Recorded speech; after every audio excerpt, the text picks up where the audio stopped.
All right, so today we are going to talk about negotiating offers, which was the topic that we discussed last week that we wanted to talk about today. So, but we'll give Felicia a second since I think it was her idea initially. Um, Anybody have any topics they want to cover right out of the gate in particular?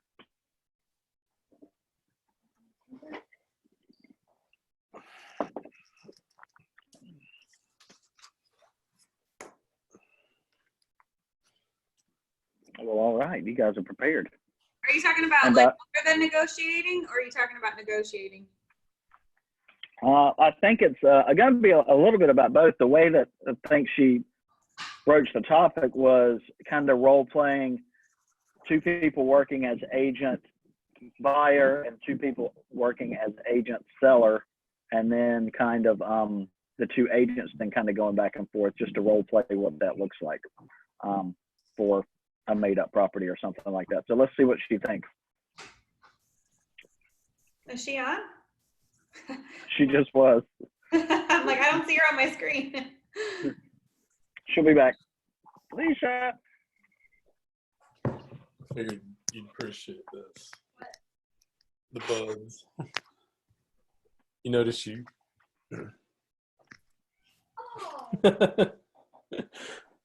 That's your Little- house, Adam? Little office courtesy.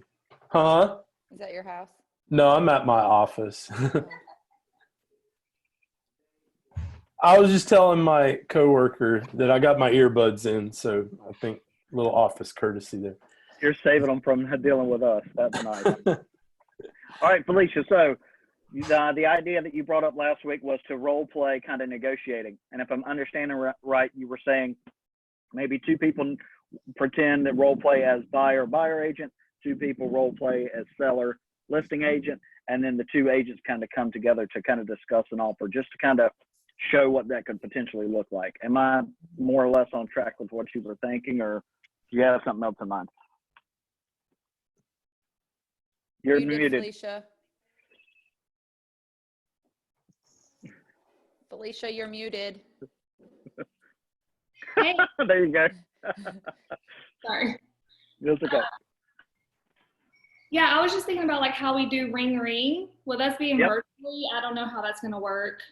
So even just doing best practices, like just discussing like different situations and how you would word it and handle it. And I called you this weekend, and that just got me thinking. Like, I haven't done much of the selling side. I've been a buyer specialist for a while, and so I feel like I'm kind of, not that I don't know what to say, because most of the time I know what to say. It's just like how to word it, or, getting someone with more experience to be like, well, you could do it that way, but you could also handle it this way. You know what I mean? So, Right.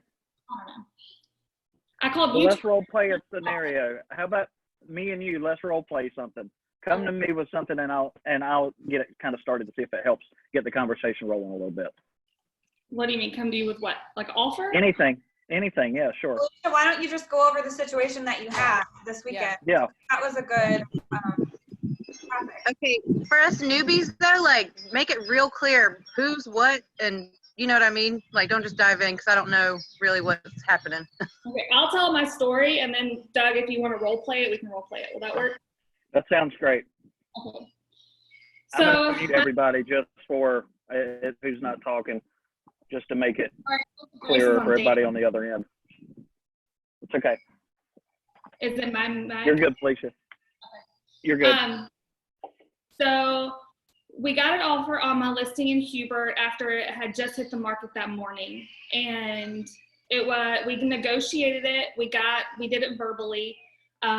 We agreed to terms. So we were waiting on the offer. The offer never got, well, at first he said, do you want a pre-approval letter? And I'm like, yes, we're not going to accept an offer without a pre-approval letter. There's no way my seller is going to take their house off the market. He was like, okay, let me get that. So a few days went by, and I kept following up with him, and they kept saying they were still working on it. So her lender couldn't pre-approve her. I got her in touch with Adam. Adam told her what she needed to do. She needed to pay off one credit card and then do a rescore, and then she should be good. So we left the house on the market. We didn't take it off. We got another offer on Saturday. It was a really, really bad offer. But so I called Doug and I wanted to ask him, is it worth bringing up to my clients, hey, we have a better offer. She just can't get pre-approved. So do you want to wait the 30 days? Like go ahead and go under contract and pin it with showings and wait the 30 days. I know we didn't want to do that in the beginning, but this offer is a lot lower. So pinned it with showings, go under contract, wait the 30 days, and then close with her 30 days later. So technically it would be about 60 days before we could close. Or do you want to negotiate this offer, see how high we can get them, and get it under contract with them? So that's why I called Doug to see what was best. And then in the end, we decided to negotiate the really horrible offer. And we got it up to what the offer was from the first person. We negotiated it to that offer. So when I called Doug a few times, and I called Tiffany once, but it was just the fact of getting it from, we were literally like $15,000 apart from offers. And we negotiated it up to what the other offer was. So that's why I was calling them back and forth, like, what do I say? How do I go about this? Wording it to the other agent, hey, we are working with another offer, and without telling him this is the offer, this is what we want to get, so that was the whole thing for me. I hope that makes sense. No, it completely does. And it's a good scenario to be aware of for a couple of reasons. So first off, you had an offer that they would have readily accepted, but the person wasn't approved. And we're looking at probably another month actually getting approved. And then that's only if everything went right a month from now, right? So obviously some good reason to hesitate in accepting that offer, especially when it really hadn't been on the market that long. Because when you first got that offer, it was just like days on market, right? Initially. And then it was still hanging out there when you got this other offer.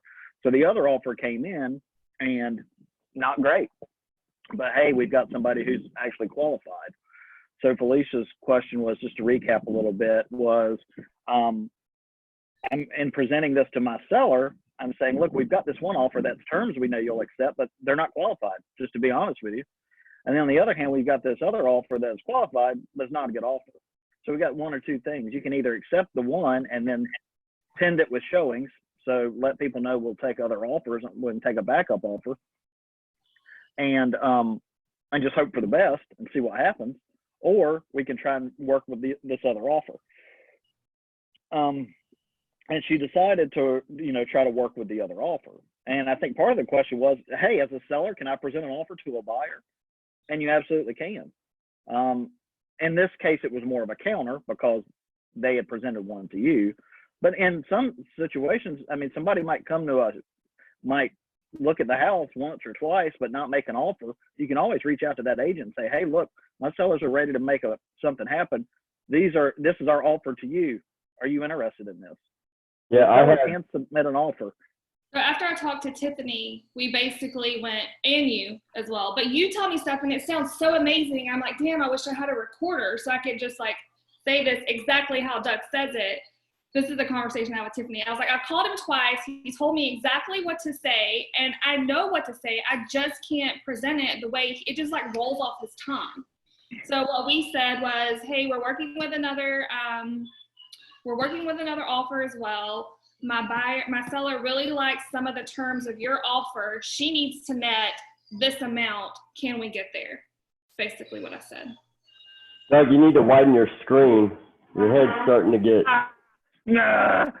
What settings is yours on? I'll change it to that. Nah. All right. So this is kind of what I suggested in a nutshell, was go back to the offer that sucks and say, here's the deal. We're working with another offer, but we haven't agreed on anything yet. So basically, without telling them what the terms of the other offer are, counter them and say, hey, we'll accept this today if you can get to this point. Is it doable? And I don't want to undercut what the actual conversation was or the words you used were, but that was the crux of what the conversation was. Go back to them without overplaying your hand. Say, look, we're working with another offer, but we're not there yet. So we wanted to talk to you as well. My clients want to get the X amount, and they'll accept and sign your offer today if you can get to that amount. Go talk to your buyers and see if they're interested. And I actually, from your suggestion, I called Adam because that's the lender I got her in touch with. I was like, hey, Adam, do you feel good about this one? And he was like, no, not at all. And he didn't give me specifics. He didn't tell me anything. He was just like, I don't feel good about this one at all. So I was like, okay. And that's when we decided to entertain the other offer. And that's when I was like, we have to be here. Can we do this? And then it was a matter of negotiating due diligence. The guy didn't want to give us any due diligence. And we were like, no, we got due diligence. Because he was offering 1,000 EMD. I was like, let's just split it. 500 due diligence, 500 EMD. I mean, we negotiated for 24 hours on due diligence. It was ridiculous. Over $250. It was ridiculous, but it got done. It's amazing the bad precedent that is set in the regional MLS, and it's not, it doesn't have anything to do with you guys. It's just the market conditions that we're working in, where agents are either so clueless or just so overly protective in the wrong direction for their clients that they don't think it's worth offering due diligence money or a reasonable amount of due diligence. There has to be risk on both sides. The buyer has to assume some risk. The seller has to have some protection. If you're going to waste 3 weeks of my time in due diligence, you got to pay for that time. So make sure that you're looking out for your sellers when you get to that point, but also make sure that you're coaching your buyers in the right direction and help them understand why this is so important. Yeah, they wanted 21 days in due diligence. And I was like, okay, then you can give us $500. And she was like, he's not going to do that. And I was like, okay, well, then you can have 14 days of due diligence and you can give us $250. And she was like, he's not going to do that. He's not going to get the house. And There you go. And she was like, let me talk to him.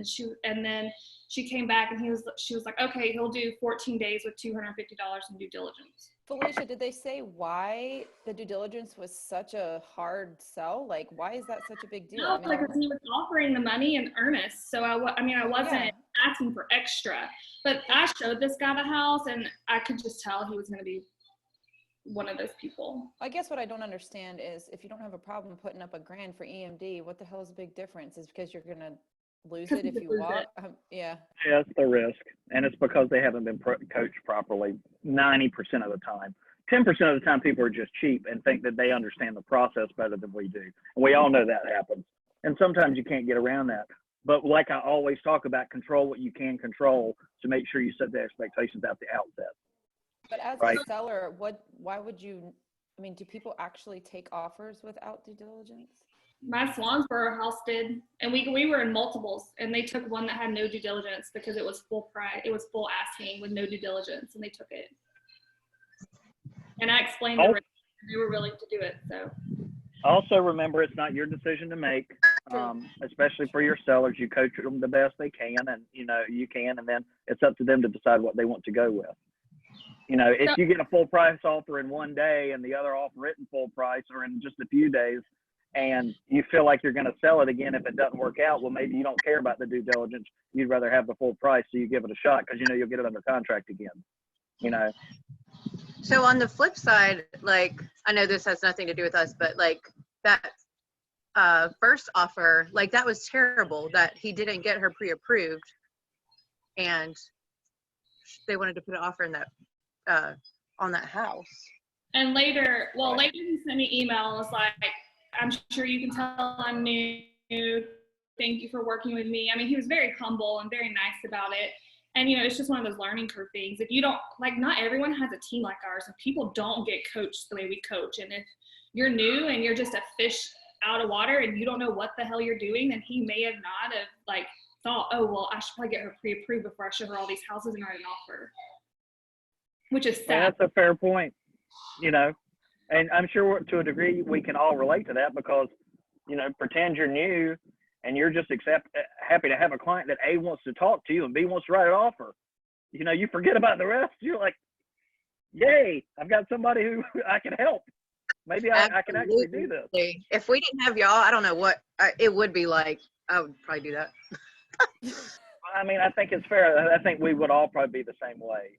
That's, why I tried to structure it this way to make sure that, you feel comfortable about what you guys are doing too, and you understand the process.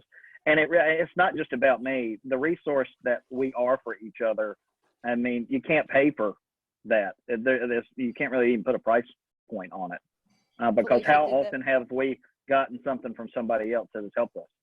I mean, you probably can't even count it. If you sat down and tried to make a list, it'd take you all day.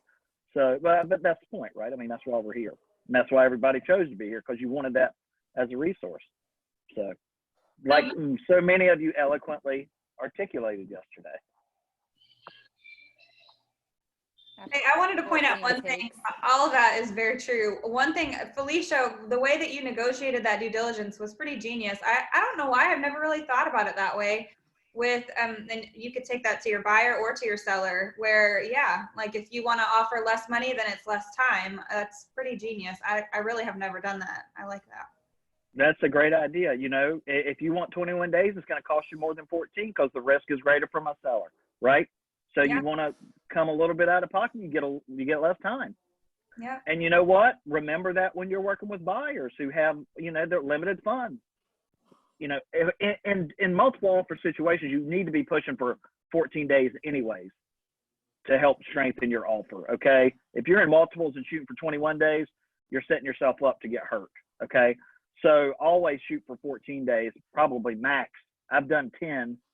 You just got to really push and make sure the lender orders the appraisal then.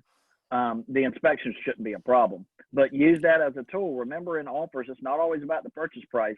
Don't forget the date. Don't forget to ask the people when they want to close. Ask the agent, hey, what's your seller's timeline? Not everybody wants to be out in 30 days. We activated yesterday or Saturday in Sanford, and my clients need like 60 days. They don't want to be out until June. But we thought we'd need 30 days on market and 30 days to close. So we had 2 showings yesterday. I'm not giving any specific details because I've got 2 agents. I wouldn't mind showing it at some point this week. But the first showing went in, and she said immediately, all right, they love it. We're sending you an offer. And then an hour later, she was like, nope, they changed their mind. They're 60 days out. They're not ready to make a decision. So it's like, okay, I get that. My clients are looking to be out in June. Let them know that. They have a more extended timeline. So she went back to them, and then like 6 o'clock last night, I got the offer finally. No. So we'll see if it works out, but never assume just because things usually move quick that that's always the answer. Take a second and ask the listing agent, hey, what's your client's ideal timeline? One time I won a multiple offer, and the closing date was like 3 months. Multiple offers, it was 3 months. We wrote it like in July and they closed in October because that's when the seller wanted to be out. And that's why we won. Because my buyer's timeline was whatever your timeline is, I don't care. If it makes the house work. So don't forget it's not always about the purchase price. 90% is about the purchase price. But don't forget about the due diligence time frame and money. Don't forget about the closing date. You know, don't forget about some of the other stuff. Use every single aspect you can, every blank you can fill in on that offer to purchase to make your offer stronger and stand out more than somebody else. And I know this sounds silly, and I'll get right to you, Nate. Everybody rounds their offer up to a round number, okay? Everybody goes $1,000 over list price. Don't go $1,000 over list price. Go $1,500 or $1,250 or $1,111. You know, something like that. Make your offer sound different. Because everybody rounds up $1,000 or $2,000 just to make it sound a little different is what I suggest. Nate, what you got? So I was just going to say on the list side, like with the last one I had on Peggy's Trace. So there's also that balance of, you know, accepting or advising your clients and accepting an offer that it doesn't have the things that you would like to have, but you have no other traffic on it. So, you know, like you said, it's ultimately their decision, but you know, how you advise them is tough on that situation too, because, you know, like we got one and, you know, they had no money on EMD. They just didn't have the money, period, because they were young Marines. And it was like, well, do you take this offer because you got nothing else? And, you know, we gambled and it worked out, but, you know, it hasn't worked out. I had that one before Christmas that didn't work out because And that guy had, you know, on that side, I was the buyer or representing the buyer. And that we put in an offer that didn't have EMD because he didn't have the money. And it, you know, his financing fell through, and, you know, 2 days before Christmas, the sellers didn't sell their house. So that sucked. Yep. But I guess on the list side though, you get in those, what do you do when you get in those predicaments where, you know, do you take them or just advise them to hold out until they get something more solid? I'm a huge proponent of a bird in the hand's worth two in the bush, man, especially in real estate. I mean, work with what you've got.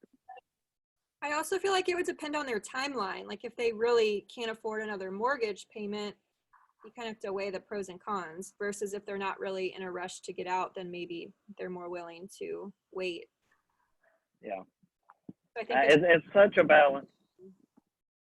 This is one of those situations where it's really hard to apply a blanket answer. And that's why my blanket answer is I usually prefer to see what you can work out with the people that you're talking to, instead of waiting for an unknown that you may or may not come along.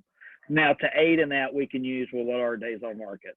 You know, if our days on market in the neighborhood are typically 30 and this is day 4, well, then maybe we feel good about it. If our days on market are typically 30 and it's day 32, you better figure out a way to make this work, probably.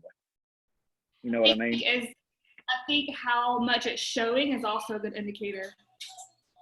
Sure. Like if it's not showing, then take what you can get. If it's showing a lot, then your chances are higher. What kind of feedback are you getting if you are having showings? Does everybody say it's priced too high? Does everybody say it smells like Stephanie's listing did out in Richlands that time? which sold for full price. See, didn't even matter because it was priced well. Nobody cared what it smelled like. You see what I'm saying? You know, use your context clues to advise your folks. Always, you know, set the expectations before listing, depending on how you feel about the price or something at the house that maybe you've asked them to do that they haven't done. Just, you know, feel like take your time to think about it holistically before you make a recommendation. But again, to boil it down, because I'm just bullet points. My whole life is like bullet points and references. Bird in the hand, two in the bush. That's a great question though, Nate. Yeah, it's crazy. Yeah, I mean, I don't know if you all have seen it, but you know, we had some friends that we came over to their house, and they had an agent that was in the neighborhood stop by and look at their house and tell them. It was just like, you know, she came in there, she looked at the first floor, didn't go to the second floor at all, and then came back and said, "Yeah, I'd listed it this price." And I mean, I don't know how she got to that, but some of the advice that people are getting out there is just, you know, from the hip. The one that I found for my friends the Murphys, I'm not going to say the agent's name, but let's just say that she's got, you know, a wrap on her car and she lives in Surf City. So she basically just went off of the realist value of the house is what he said. That is usually like a $40,000 gap on those things. And they're almost as bad as the Zillows, because at least Zillow gives you a number. Realist gives you a range, or Zillow did when they were doing it. Anyways, I haven't looked in a while. What was, just out of curiosity, was that number really high? Is that why you were saying I don't know where she came from? No, it was actually low in my opinion. Oh, really? Okay. Well, I always, and you guys know this, and we talk about it every time, and I hope you're using it in every listing presentation, and even working with your buyers too. This is never going to be a gut call for me. I'm basing it on the data that I'm going to show you. That's how I'm arriving at that number. Now, Doug, when you have somebody where you give them that realistic range, like this is the high end, this is the mid, is kind of the way I approach it, and like on the low end maybe here, but you get a seller that they want way more than what you're advising, and they say it's because they did a bunch of upgrades and things that, you know, the appraiser's probably not going to do. How do you word that? I mean, I know that I just set it up like, listen, this is what I recommend, but you want to list it here, you want to start here, fine. And then I just put a time frame on it, like, okay, but if we don't get any offers or any showings within the first 3 weeks, then I want to agree that we're going to drop the price to X amount or whatever. And then I just usually try to set them up for the appraiser might not appraise it. I mean, what do you do in that situation where somebody's dead set on a higher price? Pretty much that. I mean, that's what you do. You know, say, look, this is what I'm recommending. I understand. Heck, I want you to get that, right? Yeah, I'll make more money if you get it. I'm not telling you to do it for less. Obviously, it's my benefit to sell it for more, but it's also to your benefit for me to be realistic with you. That's why you chose me, right? To be realistic with you. And that's what I do. And we base our opinions on data. See, this is what the data says. I'm not making it up. Here's the data. I can show it to you. So based on that, this is what I'm recommending. Might it sell for more than that? Sure. We get the right person who's really in love with it. We find a couple people who are interested at the same time. We get multiple offers. Yeah, maybe. Conversely, because it's my job to prepare you for all scenarios, we might not get any of those. And people might not even see it because their agents run comps before they come and look at it, and they say, well, it's overpriced.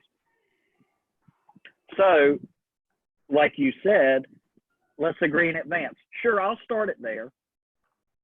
But depending on the feedback that we get, if we're not getting showings or if all the feedback and majority of the feedback says it's priced too high, we got to agree that if your days on market are X and we're already at Y and we have no traction, we got to be realistic and adjust it to what the market is telling us.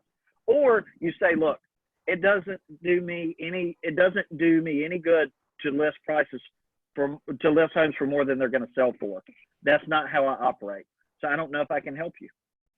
And then you can also, unless it's a cash buyer, You leaving? Love you. So you could Be get careful. Help mom. appraise, which is what I just told my recent girl. Like, we could get through this. I could list it high. It could go under contract for what you're asking, but at the end of the day, it still has to appraise. Be careful. Yeah, I did. I explained that to them. My seller's just funny. They just said, well, we looked at everything that's on the market in this price point and we feel like our house is the nicest. I was like, oh, okay. That's just like, well, Zestimate says. Yeah. I was like, oh, those houses have like 5 bedrooms and like it's totally different, but okay. And part of our job too is to help them understand what other agents are going to look at. So I work with buyers also. So if I have a buyer who's interested in this house and we look at it and they say, yeah, I want to make an offer, what should we offer? The next thing I'm going to do is run comps. And they're going to pull these comps, the ones I just showed you. And that's what they're going to base it on. And to Stephanie's point, which is one that's always very important to make, especially in an area where you do a lot of VAs, is even if they agree to that, if the appraiser doesn't value it at that, we're going to have to discuss it again. Because I guarantee you they're going to ask you to come down because the bank's not going to lend them the money. And if you're not in multiple offers, nobody's going to pay over appraised value if you're not in multiple offers. Why would they? Yeah. Now somebody might, but you know, you got to set the right expectation because that's 99% of what's going to happen. I had an agent one time tell me that there was some form or something that his sellers wanted to fill out saying that if the house doesn't appraise, then they're not going to agree to reduce the price. Is that a thing? Or is that a provision? There can be a form for anything as long as it's filled out by attorney. It's just the complete opposite of the appraisal contingency document that we use. For the sell side. Yeah. Yeah. Okay. And there's really no reason to do that other than just to stop the negotiation later on the sell side because they're not inclined to do it anyways, not required to do it. But that's just saying up front, hey, we're not going to do it. It's kind of like if you do a listing as is, you might want to do an additional provisions with the contract that says as is. So don't even bother coming to me with a DD request because we're not going to look at it. You know what I mean? Or to strengthen your offer on a property that's as is, you might want to get your buyer to complete the additional provisions that says buyer is taking property as is, will not make requests during the due diligence period. Remember, the additional provisions run with the contract. So it's they're agreed to additional terms of the contract along with it, not after the fact, like agreement to amend is after the contract. The additional provisions is tacked onto the contract. The agreement to amend comes after you're already under contract. It's amending the contract. The additional provisions is adding things to the contract. Make sense? So that's one where if you see that there's a repair that you want made when you tour the property before you make an offer, that's what you would use the additional provisions for. Gotcha. Seller Makes agrees to sense. fix the back deck or whatever, something like that. Any other thoughts? Can I ask a question about the negotiating? Please. So one of my biggest concerns was sharing the other offer. If you had a previous offer, it's not on the table anymore because they couldn't get pre-approved. Can you share what the offer was, or can you not because you would have to ask the other buyer if you can share it, or is it okay since it's not on the table anymore technically? The answer is, in my opinion, you share the terms without saying, with this is all about the way you word it. We're willing to accept X. I think anybody that reads between the lines might assume that's what the other offer was, but you're not saying that's what the other offer was. I would not say this is what the other offer was. Deal with that. I would say we're willing to accept X. This is our bottom line. Will your buyers do that? Okay, Does that's that make sense? yeah, that's what we did, but I just didn't know since it technically wasn't on the table anymore, if you could share, I mean, if you could say like, this was the other offer, it was blah, blah, blah, this is what we want. I didn't know if it was. I think it's better just to be a little more ambiguous than to be that specific. And I think it's probably better even if the other offer is off the table, because technically you're not supposed to auction, and that's kind of what auctioneering is doing, is saying, hey, we have this offer, can you beat this offer? And I think that really comes down to, 9 out of 10 people might disagree if you talked about it this way, but I think it really just comes down to the way you present it. So I wouldn't even mention the other offer. I'd just say, here's our bottom line and what we're willing to do. Can you get to that? Because we'll sign today, like you basically did. I wouldn't even mention the other offer. I think it's okay to say, hey, we're negotiating another offer, or we have another offer, but this is our counter to you. And hopefully, I mean, you might be able to read between the lines there, but at least you're not saying, hey, this is what the other offer was. And in that regard, you're not auctioning the property or going back and forth, which we're not allowed to do, as you know. So here's my other question. Yep. What I did, I went back and holy crap, sorry, artillery. I heard that. So I went back and, I called you and we were talking about the options we had at going back to the other lady who couldn't get pre-approved. Like, I just wanted to get the best deal for them, obviously. So is that, like, in best practices, I know it's all up to what the seller wants to do, but was it smart of me to do that? Or should I just told them, just forget about the other offer, let's work with what we have? Like, I just want to make sure, like, I did the right thing by saying, well, I know she can't get pre-approved, but we can go back to this offer as well. Like, what would you I think you completely did the right thing. I think you completely did. You had one that you knew they were willing to accept, but for reasons we've already stated, the buyer wasn't approved. They weren't willing to accept it, and with good reason. So you got that same offer from somebody else that was approved. So yeah, I think you did a great job. Alicia, did that agent ask you, did that agent know that you had another offer on the table and that you were working with another offer? The new agent, the one that couldn't get pre-approved. I called him and told him, yeah. At first, I called him and said, hey, we just received another offer. I need to know if your client has taken the steps that she needs to take in order to get pre-approved. And he said she's paid off her card. They're just waiting for the rescore. And I was like, okay. So then I called Adam and I was like, hey, I know she's paid off her card. I know we're waiting for a rescore. Do you think her credit score is going to get there? And he said that he didn't feel good about it. So Okay, so then what did you say back to that agent? Like, how do you have that conversation? I just texted him after we were under contract. I was just told him that the sellers got an offer that they thought was acceptable and they decided to move forward.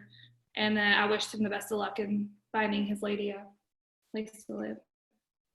I mean, Yeah, I I didn't mean, you think don't I really, technically you don't necessarily owe anybody an explanation. No, That's, no. it's I was fine just to do wondering that how. though. Yeah. Brandon, go ahead. I know you said wanted to say something. Yeah, and I've got to get off immediately because I'm at a walkthrough. But when you're in a multiple offer situation, you know, because I've won them in multiple offers before, and you know, once you start going above list price, do you encourage your sellers to ask people that are making these wild offers above list price to sign an appraisal addendum that they'll pay it? You know, I've been asked several times, what's your plan if the house doesn't appraise, even though you're going over because you're in multiples?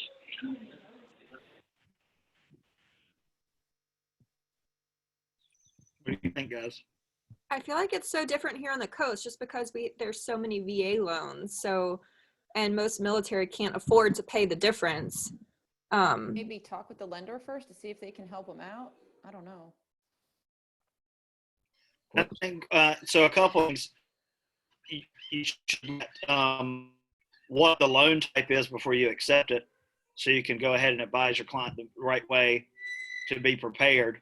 Because if it is a VA, then they're going to ask to reduce.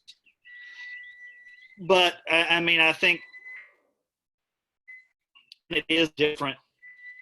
The expectations should always kind of be set that, look, if we're in multiples, we're in multiples. The appraisal doesn't necessarily matter. That's why we accepted your offer, because you were willing to pay more. Everybody is kind of freezing.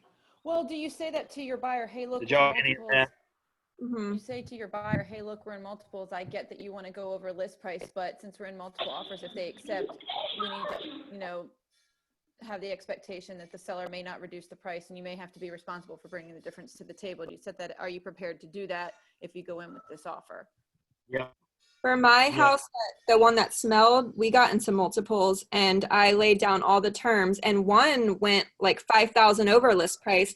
And then I explained, you know, everything, all the terms and the appraisal situation, because we were already listed high, and they actually they thought it was too risky to get 3 weeks in and then it not appraise and have to drop the price. So they actually ended up choosing the other one because it had higher due diligence, which just protected them more in case it fell through and they had to put the house back on the market. So they didn't have to pay another mortgage payment because they said, I'll just take the due diligence to pay my next mortgage payment if necessary.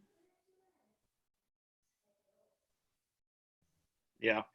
I think if I had a listing that was going, I know it is different up here than it is down there, but I think if I had a listing, and I'd like to know what you guys thought, if I had 5 or 6 offers on a house, and you know we're starting to get $6,000-$7,000 over appraisal value, you know, as a buyer's agent, it's one thing to tell your client you've got to be prepared to come out of pocket for this. There is a good chance it's not going to appraise.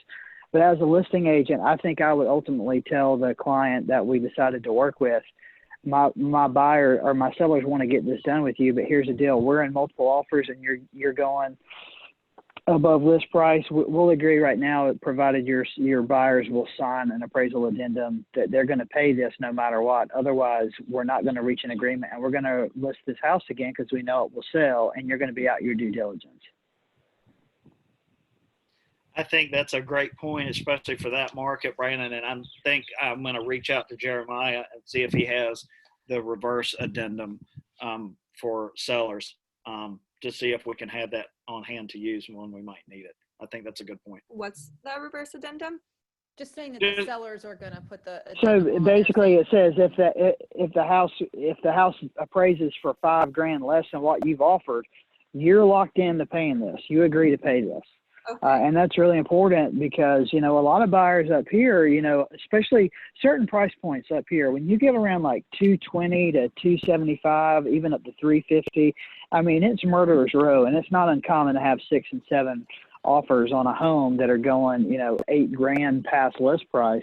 And a lot of those people, if it doesn't appraise and then they have to terminate because they're not prepared for this, Well, if you've put $3,000 in due diligence on a house, which is not uncommon up here, when you get in multiple offers like that, if those buyers have to terminate because they weren't prepared because of this appraisal problem, that losing that $3,000 due diligence may be the difference between them not buying a house for another 6 months to a year because they've lost all their kitty that they can put up front. So, I would encourage that as a listing agent. Hopefully I'll have that problem soon. I don't know.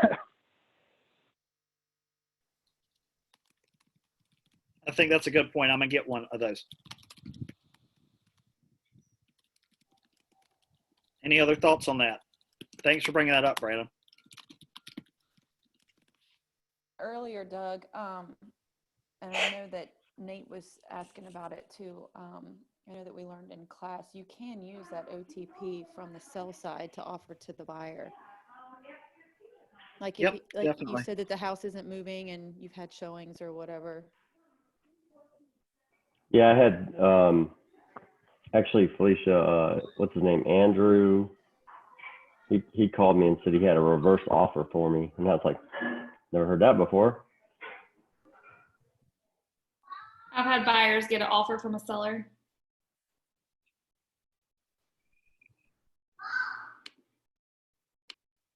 Well, we're about 45 minutes into this thing, and I'm sure that you guys have stuff to do. Any other items for discussion from anybody? I got one thing, Doug. Please. So the offer that I wrote last night, Yep. what we're doing is we're getting more in closing cost, but offering a full price offer. That way my buyer can use the closing cost to buy down half a point to get to 3.15 or 3.125. Gotcha. So I didn't know if that was a common thing or not, but I didn't know that you could do that. So that might be something, at least on the buy side, to say, well, I'll give you a full price offer. You just give me more in closing costs, and then you can pitch it to your buyers saying, hey, look, we'll get more in closing costs. You give them a full price offer, and then you can buy down your point and your mortgage will be less. I mean, best practices, and obviously it always depends on how the house is priced. You better be offering at or close to list price if you're asking for thousands of dollars in closing costs. Right. So it doesn't really matter what it's used for. It can certainly be used for that. It can be used for inspections. It can be used for a warranty. Any of that stuff it can be used for. It's just all about what it's going to net the seller. And my huge caveat is adding on to the price to get that stuff back. Because if it doesn't appraise in that situation, the first thing the seller is going to say is, sure, we'll reduce. And it's coming right off of those closing costs. Because we're going to net the same thing. Because the only reason it didn't appraise was because you wanted this money and you added it to the sales price. Most of the time. That's the standard. And that's what you should coach your sellers if your sellers get in a situation like that. And that's why, to Stephanie's point about her offer earlier, there was less risk, even though the sale price was higher, because the way it was offset and what could potentially happen, and then having to renegotiate later down the line. So just be very thoughtful in that. It's really, it's a great carrot to hang out there to say, sure, let's just add it on there so we get it back. But it's not always necessarily that simple. Now, if you're not going above list and you're doing like that and you're feeling like it's priced well, then hopefully it'll be okay most of the time. What I really caution is tacking on to it. And don't tack on anything if you're in multiple offers. You can just forget it. Multiple offers need to be as clean cut as possible, and you don't need to ask for anything. What you're asking for is they pick your offer. So if you're looking for closing costs in a multiple offer situation, go look at a house that's been on the market for 2 weeks, not 2 days. Because you're just setting yourself up for repeats, and that's no fun. Or tell your folks to, find out a different way to finance, maybe. So you bring some cash to the table. Right. So, good question. Thank you for bringing that up. Anybody else? All right. Great discussion, guys. I'll add it to the resources page for posterity. So you can always revisit when you're very sleepless at night. Okay. Go have a great day. I'll be talking to you. Let me know if you need anything, okay? Bye. All right. Bye. All right.